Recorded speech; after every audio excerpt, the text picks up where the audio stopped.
네, 안녕하세요. 차차 선생입니다. 저 오늘 포스코 인터내셔널 영상을 좀 찍을 건데, 아무래도 단기적으로 주가가 올라가지는 못한 이유는 제 생각엔 그래요.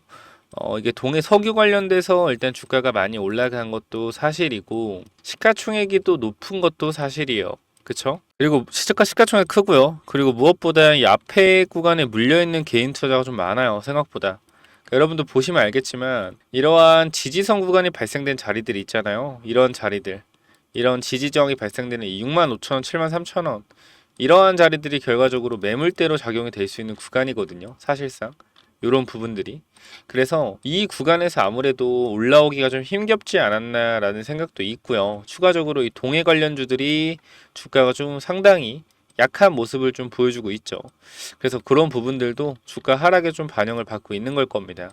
그래서 아무래도 앞에 물려 계신 많은 분들이 어떻게 할까 고민 좀 많으실 텐데 우리가 먼저 추세적인 부분을 먼저 확인을 해볼게요. 포스코 인터내셔널 같은 경우에 뭐 요런 추세를 타고 있다라고 우리가 가정을 해보고 그 다음에 추세를 하나 더 만들어서 요런 추세를 타고 있다라고 또 가정을 해보겠습니다. 자, 요렇게랑 요렇게 좀 보시면 될 것 같은데 요런 흐름이라고 보시면 될 것 같아요. 내려오는 추세, 크게 내려오는 추세는 요렇게 좀 보면 될 것 같고 작은 추세들은 뭐 요런 식으로 좀 확인을 해보면 될 것 같습니다. 그럼 지금 추세는 결과적으로 여기 있는 추세 부분 지지를 받고 있는 거기 때문에 여기서 반등이 이렇게 나와서 이 구간 우리가 보면은 여기도 매물이 쌓여 있잖아요. 그렇죠? 여기도 매물이 쌓여 있고 지금도 주가가 올라갔다 내려온 것처럼 지금도 올라갔다 내려온 것처럼 매물이 여기 좀 쌓여 있죠. 이렇게 매물이 또 쌓여 있기 때문에 주가가 올라오다가도 저항을 또 맞을 수가 있어요. 이런 부분들이 있어서 저항을 또 맞을 수가 있는데 우리가 만약에 이번 포스코 인터내셔널이 다시 한번 주가가 올라와서 예를 들어 이러한 구간을 다시 한번 타준다라고 하면은 이건 내려오는 추세를 돌려내면서 한 번 더 올라갈 수 있다라고 생각을 한다. 근데 이게 시총이 너무 크기 때문에 사실상 그죠? 시총이 너무 크기 때문에 이때 2차 전지 광기로 들어갔던 물려있던 사람들이 사실상 저는 그렇게 생각해요. 엄청나게 많이 물려있다 생각을 하거든요. 포스코 인터내셔널에. 그래서 이게 주가가 이렇게 올라가도 사실상 개인적인 입장에선 정리를 좀 해야 되지 않나라는 생각이 듭니다. 올라가도 매물이 워낙 많잖아요. 그죠? 물론 유통되는 시가총액만 따지고 보면은 사실상 이 시가총액 허수긴 해요. 유통되는 게 4분의 1 정도 되기 때문에 이 시가총액 자체는 2조 5천억 정도 될 겁니다. 사실상 우리가 바라보는 시가총액은 말이죠. 2조 5천억 정도 될 텐데 그럼 우리가 볼 수 있는 핵심들은 무엇이냐라고 좀 했을 때 우리가 볼 수 있는 핵심은 결과적으로 올라가긴 올라간다. 그죠? 근데 제가 여러분들 정확히 판단드리고 싶은 거는 여기까진 잘 모르겠다라는 거예요. 그러니까 동해 관련돼서 정말로 석유가 터지고 가스가 터진다라고 했을 때는 돌파할 수 있겠죠. 근데 우리가 지금 기대감으로 여기를 뚫고 올라가기에는 좀 힘에 버거워 보인다라는 개인적인 생각이 좀 있어요. 그래서 일단 지금 구간에서 여러분들한테 좀 정확하게 판단을 드리고 싶은 거는 어떤 건 지금 구간에서 판단을 드리고 싶은 거는 어떤 거냐면은 추가 상승이 나오면은 일단은 비중 축소를 좀 하자라는 거예요. 이 부분 여러분들이 동의하실지 모르겠지만 이 부분에 있어서 상승이 나온 비중 축소를 좀 하자라는 부분이고 결과적으로 실적 관련된 부분들도 2021년 대비 크게 고성장하는 부분이 없기 때문에 제 생각에는 올라오면 어느 정도 정리하는 게 맞다라고 생각이 돼요. 그래서 기술적 반등이 나오는 구간에서 우리가 정리를 좀 할 필요가 있겠다라고 생각이 되니까 이러한 부분들 혹시나 내가 물려 있거나 단기적인 대응을 좀 어떻게 해야 될지 모르겠다 하시는 분들은 제가 정확하게 이 반등 타점 잡아 드릴 수는 없어요. 여러분들한테 어느 정도 올라왔을 때 비중 축소하세요 정도까지는 말씀드릴 수 있는데 정확하게 이 가격에서 정확하게 던지세요 라는 좀 힘듭니다. 왜냐면 매물대라는 게 있는데 매물대만 보면 이 가격을 볼 수가 있어요. 근데 이 시장이라는 것은 그때그때 수급도 달라지기 때문에 이 기본적인 매물대에서 오버슈팅을 맞을 수도 있단 말이야. 그렇기 때문에 제가 이러한 정확한 가격대 어디서 매도하라고는 말씀을 못 드리지만 저항선이나 아니면 지금 구간에서 지지선 아니면 지금 추가 매수해서 반등대 탈출하겠다라고 하시는 분들은 반등 타점까지 잡아 드릴 거예요. 그러니까 일단 지금 구간에서 여러분들이 하셔야 되는 것은 이 전고점 구간까지 올라갈 수 있다라는 기대감, 그 기대감은 조금만 일단 내려놓읍시다. 그러니까 저도 올라간다고 하면 좋겠죠. 근데 여러분들이 올라갔는데 결과적으로 안 팔았어. 근데 주가가 내려갔어. 그럼 이거 결과적으로 어떻게 해야 돼요? 또 오랜 시간 물려 있어야 되는데, 그죠? 그렇기 때문에 현실적으로 말씀드리는 거예요. 만약에 내가 여기 물려 있다, 내가 여기 물려 있다, 내가 여기 물려 있다라고 하면 저는 올라가면은 손절할 것 같아요. 개인적인 입장에서 금액이 얼마든 간에 그게 정석이다. 아니 2분의 1 정도 손절하거나, 이 손절하라는 단어 자체가 굉장히 좀 안 좋아 보이잖아요. 근데 손절하는 게 계좌를 살리는 길일 수도 있어요. 저도 주식을 하면서 많이 느끼는 거지만 이 결과적으로 시세라는 게 한 번 꺾이면은 오랜 시간 동안 빠진단 말이에요. 그렇기 때문에 이 시간을 오래 보면은 정말 2, 3년도 걸리는 게 많고, 더 오래 보면은 3, 4년도, 4, 5년도 걸리는 게 많아요. 당해보신 분들 알잖아요. 주식 좀 오래 해보신 분들 알잖아요. 한번 추세 꺾이면은 계속 빠지는 거.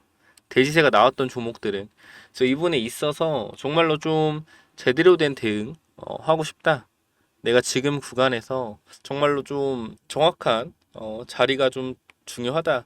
내가 좀 이번 기회에 주가 올라오면 어느 정도 비중 축소해야겠다. 생각이 드시는 분들이 있다라고 하면은 제가 번호 하나 띄워 놓을 테니까 여기로 여러분들이 정말 생각이 있다 하시는 분들만 포스코라고 세 글자만 남겨주세요. 자, 지금 여러분들이 무엇보다 중요하게 잘 해야 되는 부분은 비중 관리를 어떻게 하냐입니다. 비중 관리를 어떻게 하냐. 많은 비중을 좀 어떻게 해서 줄일 수 있냐. 아니면 지금 구간에서 비중이 적다라고 했을 때는 어떻게 추가 매수를 좀 해야 되냐. 이러한 부분들 반드시 고민해 보시기 바랍니다. 아시겠죠? 자, 여러분 하셔야 될 건 구독과 좋아요 눌러주시고요. 이 부분에 있어서 구독, 좋아요 눌러주시고 필요하신 분들은 포스코라고 남겨주셔서 정확한 타점 받아가시면 될 것 같아요. 010-9201-6329 이쪽으로요. 제가 검색기 그리고 이런 기법들, 차트 보는 기법 요거 좀 공유해 드릴 테니까 필요하신 분들은 또 받아가시고요. 그리고 뭐냐면은 잘 기법이 뭐냐면요, 단기적으로 제가 이렇게 좀 만들어 왔는데, 제가 이 종목을 발굴하는 거를 이런 식으로 발굴한다라는 걸 좀 말씀을 드리는 거고, 요거는 내려서 읽어보시면 될 것 같고요. 자, 요 부분을 좀 말씀을 드리도록 하겠습니다. 자, 이쪽을 좀 당겨서 확인을 해보면은, 자, 이쪽에 제가 이 주식을 하는 데 있어서 가장 좀 중요하게 봐야 되는 부분들을 간단하게 정리를 좀 해놨습니다. 세력들이 매집하는 원리를 알아야 버틸 수 있는 힘이 생긴다라는 건데, 주식이라는 건 항상 변동성이 있기 때문에 이 변동성에 저점 부근에 매수를 해야지 올라갔다 내려갔다 할 때 이 가장 저점 부분에 잡아놔야지 변동성에 견딜 수 있다라는 건데, 만약에 이 변동성의 중간 부분에 잡아 놓더라도 세력이 매집을 했다라는 확신만 있으면 내가 버텨갈 수 있다라는 겁니다. 자, 모든 주식에는 세력이 존재하고 그 세력은 개인일 수도 있고 외국인일 수도 있고 기관일 수도 있죠. 결과적으로 물량을 많이 가진 놈들이보다 우리가 말하는 세력이라고 하는 존재들이다. 자, 그리고 주식은요 항상 선반영이다라는 거 우리가 인지를 하셔야 된다. 왜냐면은 에코프로 한번 보자고요. 에코프로 주가가 10만원에서 150만원 갔다 어디까지 빠졌죠? 40만원까지 빠졌죠. 그래서 뭐요? 아, 선반영이었구나. 이거를 시간이 지나야만 알 수 있는 거죠. 그 주식은 기대감이고, 그 기대감이 결국 어디까지 반영될지를 정확하게 캐치해야 주가의 상승폭을 어느 정도 예상할 수가 있다. 거래량은 힘이다. 세력들이 사용한 돈의 힘을 보고 이 세력들이 얼마나 강한 놈인지 확인해야 한다. 바닥에서 터지는 거래량들을 확인해야 되고, 고점에서 터지는 거래량, 고점에서 거래량이 터지면서 내려온다 보다 고점 신호다라는 것을 파악을 해야 된다는 겁니다. 그리고 우리가 에코프로 때를 보면 아시겠지만 계속 올라가는 종목을 계속 가겠지라고 욕심을 내다 보면 어떻게 된다?